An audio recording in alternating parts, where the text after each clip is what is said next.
เมื่อช่วงหัวค่ำที่ผ่านมาเกิดพายุฝนอย่างรุนแรงที่จังหวัดบุรีรัมย์นะครับทำให้ป้ายโฆษณาพังเสียหายและไฟฟ้าดับนานกว่า1ชั่วโมงครับ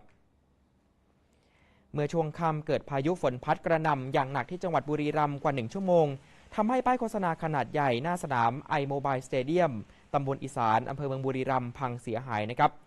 ฝนที่ตกอย่างหนักยังทำให้น้ำท่วมขังถนนหลายสายในพื้นที่เทศบาลเมืองบุรีรัมย์อย่างเช่นถนนแสนสุขถนนสุนทรเทพและทางเข้าสถานีขนส่งผู้โดยสารเฉลี่ย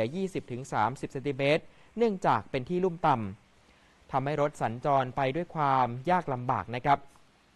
โดยเฉพาะรถจักรยานยนต์นั้นต้องเลี่ยงไปใช้เส้นทางอื่นนอกจากนี้ยังทำให้ไฟฟ้าหลายจุดทั้งในพื้นที่เทศบาลเมืองและเทศบาลอีสานดับนานเกือบ1ชั่วโมงเจ้าหน้าที่ต้องเร่งทำการซ่อมแซมเพื่อให้ประชาชนสามารถใช้ไฟได้ตามปกติครับ